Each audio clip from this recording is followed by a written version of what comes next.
Hello everyone, it's Birdie here, the Recycled Hippie Chick. Listen, I have no idea if you can even see this. It's bright out here and I cannot see in my viewfinder very well. So, we're gonna take a shot in the dark. Listen, today we're gonna do some rust dyeing. A gal that saw me on Instagram, I'll link her name below so she can make sure and see this. She said, how did I do my rust dyeing? And someone else asked me, what solution did I use? So I decided, how about I just do a video so you can see how I do it and how I mess up. Okay, so I'm going to do it different than I normally do. Of course, we don't want to do it the same way. Let me first start with this solution and explain some things. 2 cups of peroxide, 4 tablespoons of vinegar, and a teaspoon of salt. This is a solution that will rust your not rusted items. As you can see here, let me see if I can lift this up. I have plenty of rusted items already to choose from. And I'm also I'm on my rusted table. I was getting ready for this and was going to mix up, can you see?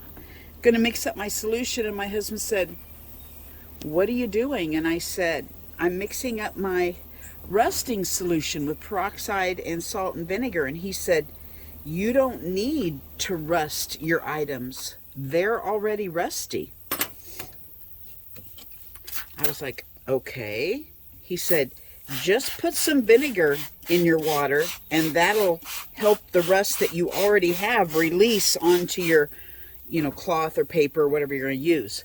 So I have just made half and half of vinegar and water. Don't know what the scientific mixture should be, but we're going to try that. He said, you don't need to rust your items. They're already rusty. I'm like, okay, well that makes sense. Don't need to rust them anymore. So he said, save your peroxide and just use vinegar. So that's what I'm doing.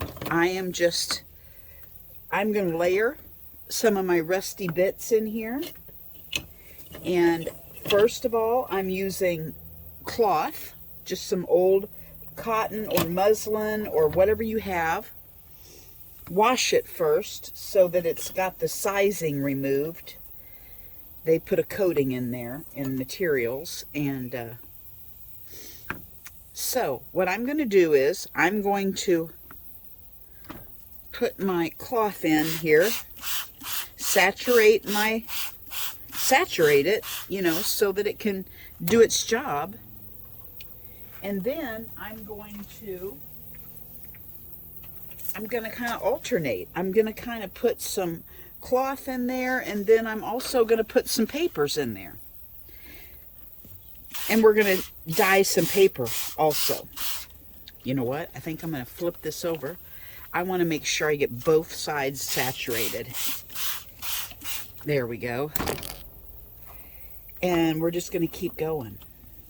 I wanted to do this before I left town, so that, because I don't know how long I'm going to be out of town. I'm just going to go with the flow. And when I'm homesick, I'm going to come home, and if I'm not, I'm going to stay. So I love washers. You'll see that I love washers and I love wire. I wish that was, I'll put this on another one and try to make it flatter, because you want as much contact as you can get. That one's flat. Let's put that one on there.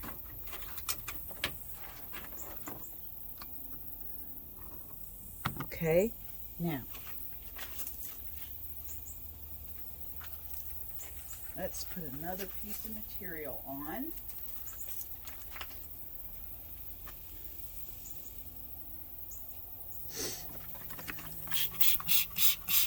Or paper. It's, it's artist's choice, how you want to make your little rust lasagna.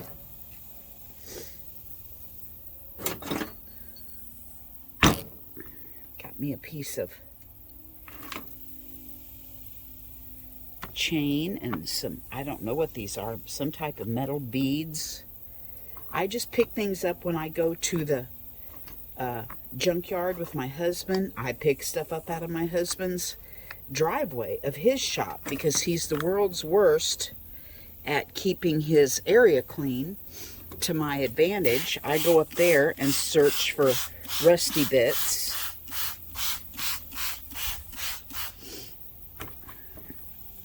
I just want to make sure everything has contact.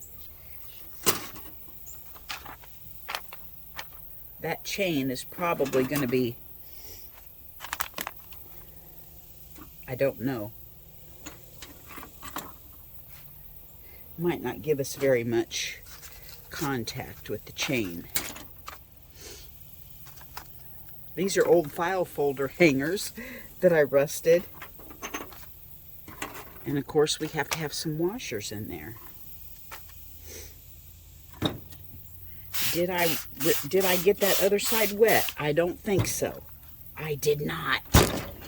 Dagnabbit. Okay, I'm going to remove this because this isn't soaking through. It's not wet on the other side. So I definitely want it wet.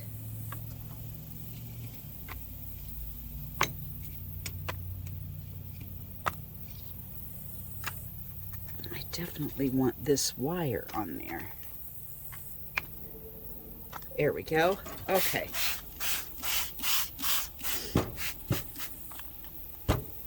Let's do another piece of paper. Now, when I'm done with this, I'm just going to sit this tray over here in the sun and let her dry.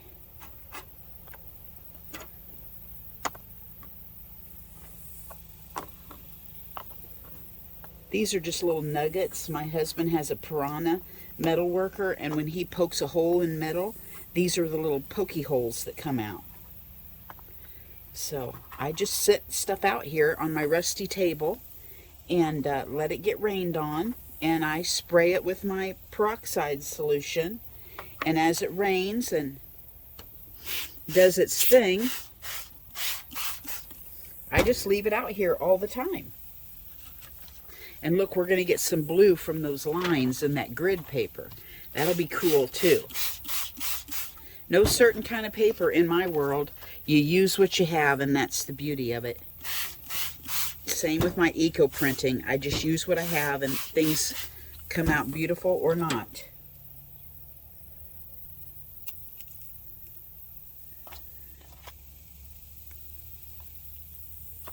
There we go. Okay.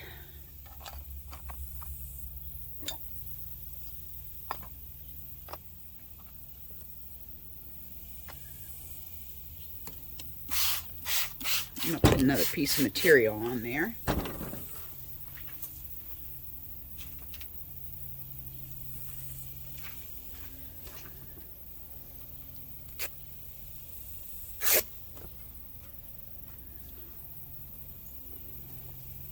Go.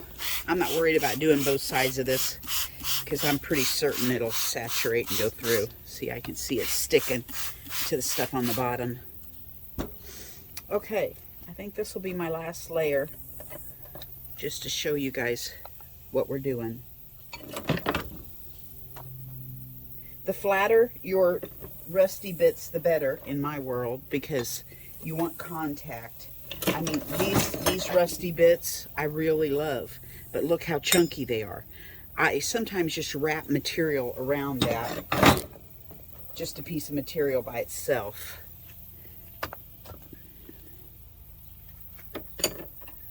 Some of these are not crazy flat, so.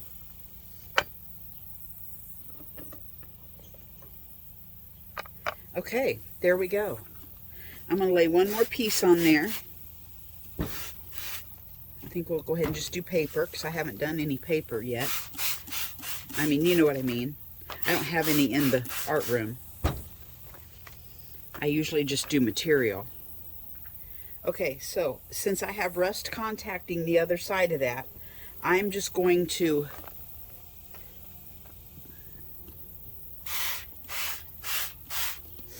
what can I do? I'm going to lay these on top of that just for weight. Okay? In the sun it goes. Wish me luck.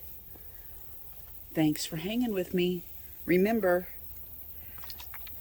vinegar for doing your paper and the mixture for actually making your metal rest. Bye-bye from Birdie. Okay, let's take this thing apart and see what we have. Look at the colors that came through from the ink on that grid paper.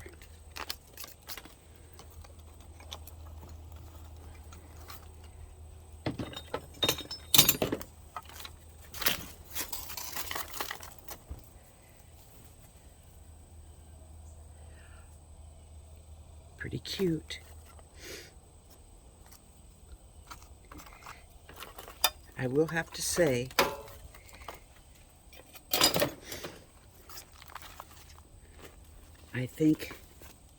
I don't know.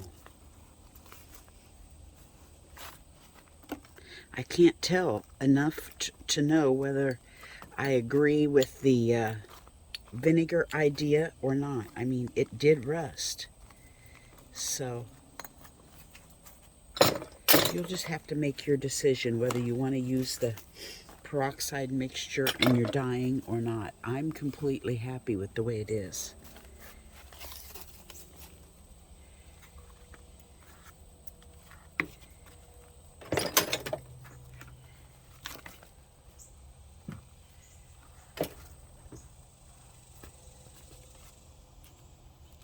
I did not come back and respray it. I know some people go back midway and respray and get it wet again. I did not. I don't have time to be doing that.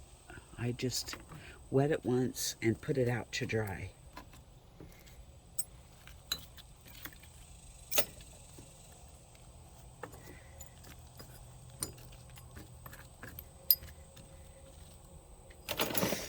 These on the bottom are still a little damp. Aren't they cute?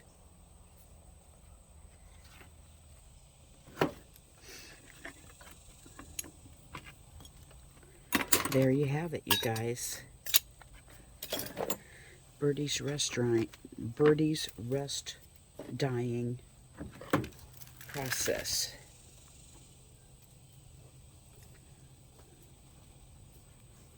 I'm going to sit them out here in the sun a little longer since it's late afternoon and it's still damp, so I'm going to let them finish getting crusty. Bye-bye from Birdie.